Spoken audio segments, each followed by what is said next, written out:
There is a version of every World Cup that exists only on paper. The version where the favorites win their group, the seedings hold up through the knockout rounds, and the trophy goes to the team the bookmakers always expected to lift it. That version has never happened. What the World Cup actually produces, reliably, edition after edition, is at least one result that breaks every model, every prediction, and every logical argument you might have made before kickoff. These are the five biggest upsets in World Cup history, ranked from impressive to genuinely impossible. Number 5, North Korea 1, Italy. England, 1966. In 1966, North Korea was a country that almost nobody outside of Asia could locate on a map, let alone describe the football program of. They had qualified for the World Cup through a regional competition that most European associations did not regard as serious, beating every other Asian and Oceanian side just to claim the single available spot. Italy, meanwhile, were two-time world champions, with a squad assembled from the top clubs in Serie A and a defensive record that had conceded fewer goals than almost any other side in Europe that season. The group stage match at Ayresome Park in Middlesbrough was assigned relatively little attention by the press corps, and the stadium was barely half full. Pak Duik scored in the 42nd minute, a close-range finish after Italy failed to clear a corner. Italy had 48 minutes to respond, and they did not. North Korea qualified for the quarterfinals as group winners, where they then led Portugal 3-0 before Eusebio scored 4 goals in 25 minutes to complete a 5-3 comeback. The Italian squad flew home to a reception that included spectators at the airport throwing rotten tomatoes at the players as they walked through the arrivals hall, a homecoming that several of those players have described in interviews as genuinely traumatizing decades later. Pak Du-ik, the man who scored the goal that started all of it, had been working as a military dentist the year before the tournament. Number 4. Cameroon 1, Argentina 0, Italy 1990. Argentina arrived at the 1990 World Cup as the defending world champions, with Diego Maradona in the squad and a competitive record of 3 years without losing a single official match. Their opening game was against Cameroon, a side that had never advanced beyond the group stage in any previous World Cup appearance. Benjamin Massing received a red card in the 9th minute. Then Kanabiak received a second, leaving Cameroon to defend with 9 men against Argentina's 11. The mathematics were not in Cameroon's favor. Francois Omambiak rose at the back post in the 67th minute to meet a corner and directed the ball toward goal with a header that lacked power, but found the one angle the goalkeeper could not cover. Nery Pompidou, the Argentine keeper, should have dealt with it comfortably. He did not. The ball crossed the line. Cameroon held on with 9 men for the remaining 23 minutes, and the final whistle confirmed a result that nobody in the press box had genuinely considered a realistic outcome 90 minutes earlier. Maradona, asked about the defeat in a post-match interview, did not speak for several seconds before responding.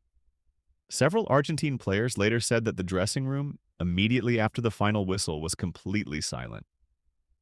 Cameroon went on to reach the quarterfinals of that tournament, the furthest any African nation had reached in the history of the competition at that point. Number 3, Senegal 1, France 0, South Korea and Japan, 2002. France entered the 2002 World Cup as the reigning world champion and the reigning European champion simultaneously. It was the only time in the history of international football that a single nation had held both titles at the same time. Thierry Henry was scoring at a rate that would later earn him a permanent position in the conversation about the best strikers the sport had produced. Zinedine Zidane was, by virtually every objective measurement available, the best player on the planet. Patrick Vieira had not lost a competitive match in more than a year. Senegal had never competed at a World Cup before. Papa Bouba Diop scored in the 34th minute from a corner rebound, a tap-in at the far post that required no particular technical brilliance, but counted exactly as much as any Zidane masterpiece would have. France mounted 15 separate shots in the second half. Henry had a goal ruled out for offside that replays suggested was correct. At the final whistle, the score was Senegal 1, France 0. France went on to become the first defending world champion in the entire history of the tournament to be eliminated at the group stage without scoring a single goal across 3 matches. Senegal, in their very first World Cup appearance, reached the quarterfinals and lost by a single goal to Turkey. In Dakar, footage of Diop's goal was played on a continuous loop on every television channel for the next 3 days. Number 2. USA 1, England 0. Brazil, 1950. England had refused to enter the World Cup for the first 20 years of the tournament's existence. The Football Association considered the competition beneath them and had consistently declined FIFA's invitation to participate, viewing the organization as less authoritative than the home nation's own governing bodies. When England finally agreed to enter in 1950, they were considered by most analysts and commentators to be the probable winners and were certainly expected to advance through the group stage without any serious difficulty. The USA had lost every international competitive match in the 2 years preceding the tournament, by margins ranging from a 3-goal defeat to an 11-goal defeat. On June 29th in Belo Horizonte, the USA scored in the 37th minute. The goal came from Joseph Gaetjens, a 26-year-old Haitian-American who had moved to New York 2 years earlier to study accounting, was training with a semi-professional club in the evenings, and was working part-time as a dishwasher to support himself. His header deflected from a cross that should have been dealt with by the English defense. England pressed for the remaining 53 minutes and did not score. The final score was USA 1, England 0. Back in Britain, the result was considered so implausible that several major newspapers refused to print it as received, assuming a mistake had been made in the transatlantic telegraph transmission. The Times ran the result as England 10, USA 1, and ran a correction on the front page the following morning, once the wire confirmed the actual scoreline.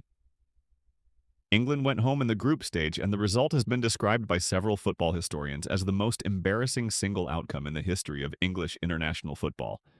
A description which, given what has happened to England in subsequent decades, faces considerable competition. Number 1.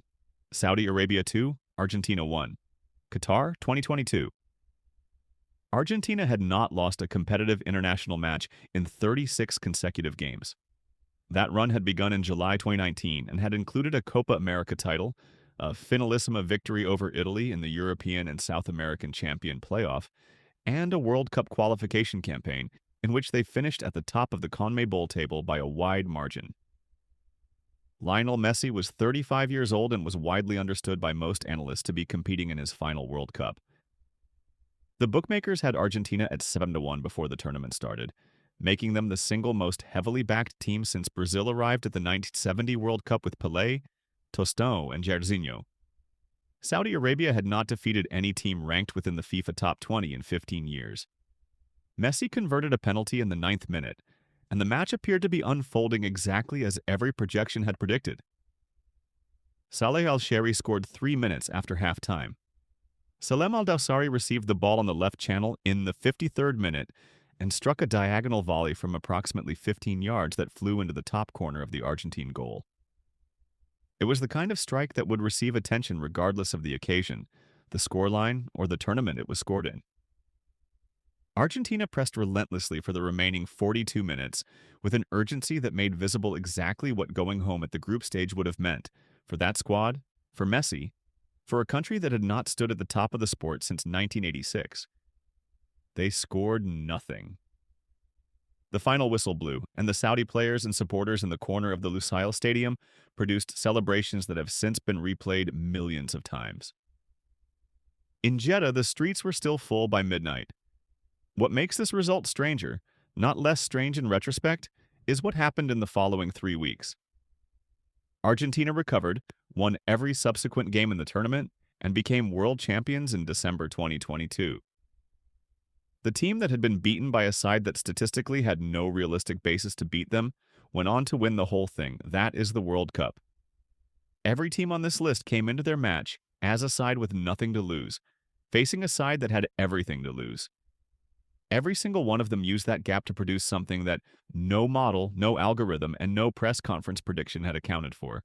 It will happen again at the 2026 World Cup.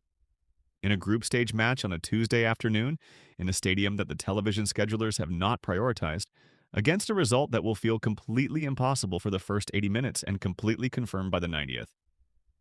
You will not have predicted it. Nobody ever does.